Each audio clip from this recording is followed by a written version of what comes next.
let's bring One News anchor Angela Lagunsad Castro, who's been in the Netherlands since this weekend. Angela, can you give us a run-through of what happened so far?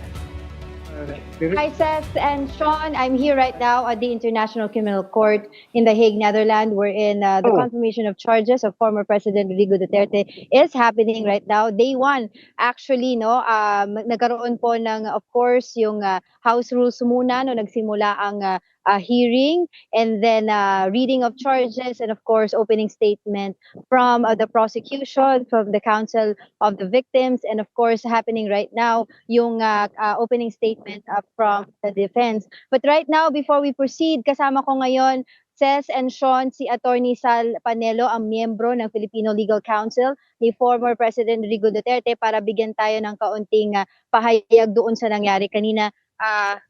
Attorney, Yes. ito po. Good morning po sa inyo. Actually, good afternoon na dito pala sa The Hague. So, what is your reaction doon po sa naging opening statement, most specifically ng counsel for the victims? Yung pong mga sinabi nung abogado ng mga biktima, pati na yung prosecutor, yun ay parang paulit-ulit na propagandang matagal na nilang naratibo yon, na batay sa haka-haka, batay sa hearsay na tinatawag, batay sa mga aligasyon na wala namang ebidensya. Well, Attorney Butuyan reiterated there in his statement how powerful the Dutertes are, stating na ang Vice President ay mismong anak ng Pangulo, na may intensyon na tumakbo sa pagiging Pangulo. Mga anak niya ay nasa politika din, na kapag hindi na confirm ang charges ay delikado ang buhay ng mga biktima ng war on drugs. Your thoughts on that? Una-una, irrelevant naman yung kandidatura ni Inday Sara Duterte. Wala namang kinalaman yan dito sa kaso ito. Pangalawa, sinasabi niyang makapangyarihan, powerful pa. Sa lahat naman ng makapangyarihan, nakakulong siya ngayon. Okay. Alright, doon po sa naging kaunting pahayag na naabutan natin kay attorney lawyer Nicholas Kaufman, reiterate po niya doon na kakaibang ang karakter ni Pangulong Rodrigo Duterte. Totoo po yan in the sense na kasi si Presidente Duterte mahilig sa hyperbole yung tinatawag, yung nag-exaggerate siya. At ginagamit naman ng mga kalaban niya yan. Pero palagi nilang tinatakasan yung kabuuan ng kanyang mga pahayag. Gaya nung ko pa sinasabi, and natuwa naman ako, kinote niya kanina yung sinabi ni Presidente Duterte, na itong prosecution, parang pinapakita lang nila na itong mga sinasabi ni Presidente Duterte, i-enforce yung batas na ang kinahinatan nga yung maraming napatay ang mga pulis. Pero kinakalimutan nila, kasi sinasabi nila, siya mismo sabi, patayin nyo. O ano mga sinasabi ni Presidente Duterte. Pero kinakalimutan nila doon sa SONA, yun ang kanyang policy statement from the very beginning. Sabi niya, I will support you with all the resources of the office of the president. But if you abuse your authority, there will be hell to pay. Iyon ang basis niya eh. Patayin nyo kung ang buhay nyo ay nanganganib. At yun naman ang nangyari. Okay, so far okay sa inyo yung yes. A question? Yes, go ahead, Sen. Yes. Good evening to you, Attorney Panelo from Manila. A powerful presentation there by Joel Butuyan, who is counsel for the victims. He said that truth is the antidote to the virus of impunity. Itong impunity ay kumakalat anya at nagkakaroon ng mga mini Dutertes at Duterte clones. Kaya ang solusyon daw dito, ayon sa kanya, ay ihayag bigyang pagkakataon ang mga biktima na ihayag ang kanilang narrative. Yung sinasabi niyang virus of impunity, I think he's referring to the virus of lies that they and he, people like him, have propagated all these years against the former president. Silang kailangan bakunahan ng katotohanan at hindi yung kapilan. At ayon din sa prosecution, ay may mga insiders sila na maglalahad kung ano ang ginawa doon po sa kapulisan. mismong mga parte ng DDS halimbawa. Ano po ang kasagutan nyo doon? Eh, yun naman pong mga sinasabi nila, matagal na nating narinig yun. At puro naman yun, batay sa wala silang personal na knowledge, o kung hindi naman, yun gawa-gawa lamang ng mga binayarang testigo o mga testigong may sama ng loob kay Presidente Duterte. Attorney Panelo, hello, si Sean Puto. Magandang gabi. Narinig ko rin yung pahayag naman ni Attorney Kaufman, yung defense counsel ni dating Presidente Duterte. Ang sinasabi niya parang basically laying down the context just like what you're saying. Tayo kasi dito, sanay tayo sa rhetoric ni dating Presidente Duterte, pero yung mga tao dyan, hindi. Ang tanong, do you think explaining the context of the Duterte rhetoric will actually have an effect on the court? Ayun ang hindi natin malalaman kasi hindi naman natin nababasa ang isipin ng mga hukuman. Pero alam po niyo, gusto ko i-list ng konti. Para sa akin kasi ngayon, yung hearing na ito, irrelevant ito Dapat ang concentration ay jurisdiction. Kasi parang pinapangunahan mo na, wala ka pa nga jurisdiction, di mo pa nare-resolve. Bakit nagbibista ka na? Yun ang gusto kong sana marinig sa defense. Question this court why it has assumed jurisdiction and it has set hearings when it has not finally resolved the issue of jurisdiction, specifically the doctrine of principle of complementarity. Lahat ng member ng Estado, ng ICC, ay hindi sila pwedeng pumasok. Yan ang sinasabi ng batas nila. Pakakapasok lang sila kung walang kakayahan ang bansang miyembro. Sobrang kakayahan na po natin pinakita.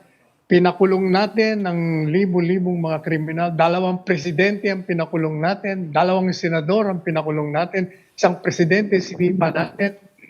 Dahil mga nagkabit ng krimen laban sa sambayan ng Pilipino. Bakit sila nakikialam? Isang kaso na kinamit ng isang Pilipino, laban sa Pilipino at ginawa sa Pilipinas, pero dayuhan ang lumilitis, dayuhan ang pakulong sa kanya ngayon. Of course, Attorney with the Panelo, cooperation of this administration. hindi po ba nag-rule na dyan ang ICC? No, I disagree. What you're referring to is the jurisdiction raised by the defense that since we have already withdrawn, you have no more jurisdiction, which was opposed by the prosecution by saying, no, you have residual obligation because we investigated prior to your withdrawal. Mali po yun.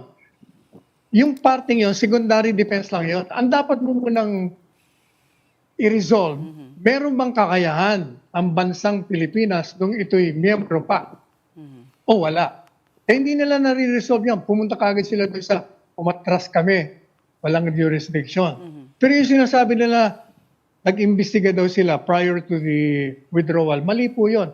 Kasi ang iniimbestigahan po nila noon, hindi yung preliminary investigation as contemplated by the Rome Statute. Ang iniimbestigahan nila, kung may kakayahan ba ang bansang Pilipinas na mag-usig ng mga kriminal.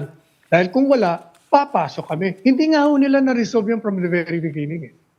It was also brought up by the prosecution that our own Justice Secretary and Ombudsman said that it is impossible to try the case here in the Philippines. Hindi po totoo yun. Dahil gaya nga sinabi ko, kung totoo yung sinasabi nila, bakit tayo nakapakulong ng libo-libong mga kriminal? Bakit tayo nakapakulong ng 2 presidente? Bakit tayo nakapakulong ng 2 senador? Ang problema po sa kanila, sinasabi nila na si Duterte hindi mausig ng panahon na siya presidente. Tama sila kasi may immunity. Pero 3 taon na pong bumaba. Wala silang ginagawa. Hindi sila nag-prosecute. Nung tinanong ang Department of Justice, bakit hindi nyo dinimanda? 3 taon na kayo. Ang sagot po nila ay wala silang ebidensya. So kung walang ebidensya, bakit mo isinuko sa bansang dayuhan para litisin ang isang Pilipino? Dahil po ang If I may ebidensya ay nabura na. Yun. I was gonna say that. If I may add to what Seth said, ang sinasabi nila, walang police report, walang DNA, walang evidence. Hindi totoo yun. Hindi totoo. Alam niyo po, yung nagsasalitang yan, siya isa sa mga kasabwat ng pagpapakulong at pag-aresto kay Presidente Duterte. Kaya ganyan ang kanilang naratiba. Pinagtatanggol nila ang kanilang mga sarili. Panghuli na lamang po, Attorney Panelo, hindi po kayo mabibigyan ng pagkakataon na tumayo sa harap ng korte, kundi bilang observers lamang. Ano po ba ang magiging role ng Filipino legal counsels ng dating Pangulo? Hindi, sa ngayon kami nag-o-observe lang kasi create yung legal team ngayon lang. So wala pang, para kami makapasok dyan, kailangan maging miyembro kami ng defense at pagpa-accredit. At pag pumayag, makakaharap kami. Ano naman ang masasabi nyo sa opening statement ni Attorney Kaufman? Kayo ba ay panig sa kanyang mga argumento? O kulang Gaya na ba? sinabi ko po, O gaya kulang? sa sinabi ko sa mga naunang nagtanong sa akin, yung pong nilatag ng prosecution, pati nung abogado ng biktima, ay isa-isang sinagot ni Attorney Kaufman.